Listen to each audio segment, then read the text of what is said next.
नाज़िम शादात कोट में नादरा ऑफिस शहर खां बाहर मुंतकिल करण खिलाफ़ शहरी इतिहाद के सॾ ते ॿिए ॾींहुं बि एहतजाज कयो वियो। उन हवाले से वीडियो लिंक ते मौजूद है शाहिद ऐवान जी शाहिद।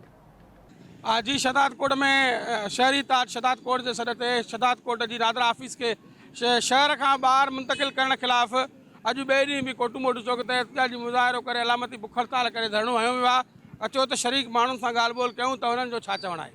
हिकिड़ो ई मुतालबो आहे त जेका नादरा शहदाद कोट शहर के अंदर मौजूद है, जेका म्यूनसिपालिटी जे बिल्डिंग में है, उनके हितां मुंतकिल करे उमर शाह ते जेको आहे खणी था वञनि।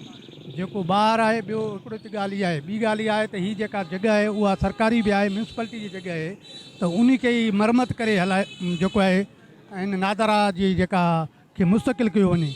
इन सां इहो थो थिए त हिकिड़ो त माण्हू परेशान था थियनि ऐं माण्हुनि जे लाइ मसइला थींदा ॿाहिरि हुजण सां। तो ये नादरा ऑफिस जेका सहूलत में विच शहर में या शहरवासियों के लाइ उनके तो ॿिए हंधि शिफ्ट न कयो वञे ऐं इन जे लाइ इन जी जदोजहद के मरहले के वधाइण जे लाइ असां ड्राफ्टिंग शुरू करे मुतालका इदारनि खे इहो ड्राफ्टिंग भी मोकिले रहिया आहियूं त जीअं असांजो हीअ आवाज़ उन्हनि इदारनि ताईं पुॼे त जीअं हीअ ऑफिस हिते बचे शहरनि जी सहूलत में जेका हीअ ऑफिस हिते आहे नादरा जो हिते ई रहे। जो मुतालबो इहो आहे त जेका नादरा ऑफिस के बिना जवाज़ मुंतकिल कंदा शहर को ॿाहिरि, उहा मुंतकिल उन्हनि जो सिर्फ़ु बहानो आहे, पर हुननि ते कब्ज़े करण जी कोशिशि आहे। उनजे करे उन्हनि माण्हुनि खे मैसेज ॾियणु चाहियां थो त इहा तव्हांजी भुल आहे।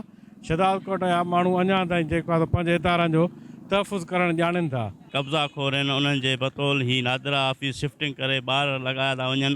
रोज़ जो मरहलो आहे, महांगाई थी वियो आहे। ग़रीब माण्हू अगरि नादरा ऑफिस ॿाहिरि शिफ्टिंग थिए थी त ग़रीब माण्हू रस्के जा किरावा करे वञे काॾे, वरी उते कागज़ ॾियनि था अटैच कराए, वरी अटैच कराए वरी उते वञनि। रोज़मर्रा जो मरहलो आहे ऐं हीअ एहतजाज शहरी इतिहाद जे तरफ़ां आहे। असां सॼो शहर गॾु आहियूं इन सां ऐं हीअ नादरा हिते शिफ्टिंग ॿाहिरि न करणु छॾी। सेंटर वधाया वञनि, शहर जे चइनी कुंडनि ते 4 सेंटर क़ाइमु कया वञनि।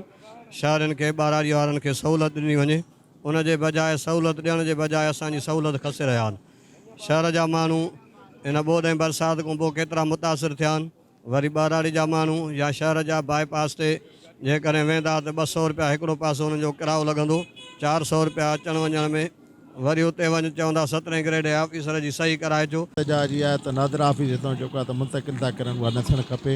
हिते आवाम खे शहरनि खे सहूलियत आहे, असां इन ख़िलाफ़ु वेठा आहियूं त इहा हिते मुस्तकिल हुजणु खपे ऐं इन ते कब्ज़ा खुरनि जूं नज़रियूं आहिनि त असां कब्ज़ो कयूं, पर इहा उन्हनि जी जेको आहे त भुल आहे। कॾहिं कब्ज़ो करणु कंहिंखे न छॾींदासीं। नादरा ऑफिस असांखे हिते ई ठही मिले त जीअं शहर जे आवाम खे सहूलियत। एहतजाज कंदड़नि जूं ॻाल्हियूं ॿुधियूं, हुननि जो इहो ई चवणु आहे त हीअ जेका मौजूदा ऑफिस आहे उहा विच शहर में आहे, जंहिंजे करे शहरनि खे ॿाराड़ी वारनि खे तमामु वॾी सहूलियत आहे।